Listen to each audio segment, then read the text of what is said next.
राधे राधे, प्रणाम भैया, जय श्री राम। आप सबके मेरे सागर अवधि लोकगीत चैनल में स्वागत बा। हम पूनम पांडे अयोध्या से आज आप सबके बीच में बहुत ही सुंदर सुहाग गीत लेके आए हैं। एक बहन अपने मायके कैसे संदेश भिजवावत ही सुहाग के न्योता, आप सब सुने और वीडियो पूरा देखिए भैया। बहुत दर्द भरा सुहाग गीत बा, बहन भाई के नोक झोंक हमारा चलता बा। आप सब लाइक शेयर कमेंट जरूर करिए और वीडियो को पूरा जरूर सुनिए। अरे अरे सगुनी चिरैया सगुना तोहरी बोलिया हो, चिरई जावो नेवत दैया पहले हमरे नैहारा हो, चिरई जावो नेवत दैया पहिला हमरे नैहारा हो। भैया जी बैठे कचहरिया, चिरैया लागी बोलाई, भैया तोहरी बहिना भेजली न्योता, पहिला उनकै माड़ाऊ।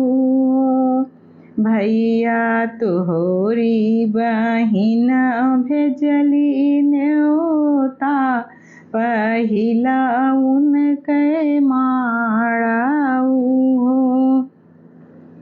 इतनी बचन सुने भैया, चिरैया से बोलै, चिरैया से बोलै, चिरई हमारे तो कुछु ना बाटे, हम काऊ लैके बाई हो, चिरई हमारे तो कुछु ना बाटे, हम काऊ लैके बाई हो।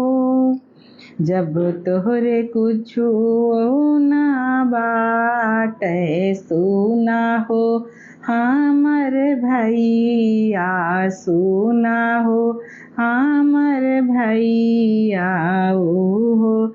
भैया पाँच ही गाँठा हरदिया हई लैके आया हो, भैया पाँच ही गाँठ हरदिया हई लैके आया हो। यतनी बचन सुने भैया, चिरई से आरज करे, चिरई से आरज करे, चिरई बनिया बसल बड़ी दूरी, हरदिया नाही मिली हाई हो, चिरई बनिया बसल बड़ी दूरी, हरदिया नाही मिली हाई हो। जब तोहरे कुछु ना भैया, सुना हो हमरे भैया, सुना हो हमरे भैया हो। भैया भौजी कै कना की पियरिया हई लैके आया हो, भैया भौजी कै कना की पियरिया हई लैके आया हो। इतनी बचन सुने भैया, तो चिरई से आरज करे, चिरई से आरज करे हो।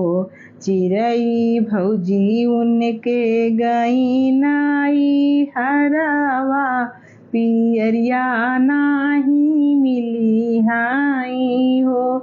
चिरई भौजी उनके गई नाई हरवा, पियरिया नाही मिली हाई हो।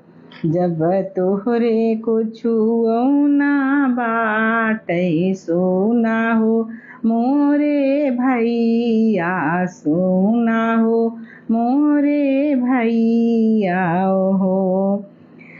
चिरई लगी गाय सोना हो, मोरे भैया हो। भैया बन के लकड़िया लैके आया, पहिला उनके माड़ाऊ हो। भैया बना के लकड़िया लैके आया, पहिला उनके माड़ाऊ हो। तनी बचन सुने भैया तो चिरई से यारज करे, चिरई से यारज करे। चिरई लगे गाई बना बीचे अगिया, लकड़िया नाही मिली हाई हो। चिरई लागी गाई बना बीचे अगिया, लकड़िया नाही मिली हाई हो। जब तोहरे कुछु ना बाटे सोना हो, हमर भैया सोना हो, हमर भैया हो। भैया खिड़की के आड़े आड़े आया, पहिला उनके माड़ाऊ हो। भैया खिड़की के आड़े आड़े आया, पहिला उनके माड़ाऊ हो। यस जिन जानू मोरी चिरई की, भैया गरीब बाटे, भैया गरीब बाटे हो। चिरई बेच दे बैठाला तालावरिया, चौका लैके अउबाई हो। चिरई बेच दे बैठाला तालावरिया, चौका लैके अउबाई हो। चिरई बेच दे बैसिर के पगड़िया, बहिना माना रखबाई हो। चिरई बेच दे बैसिर के पगड़िया, बहिना माना रखबाई हो।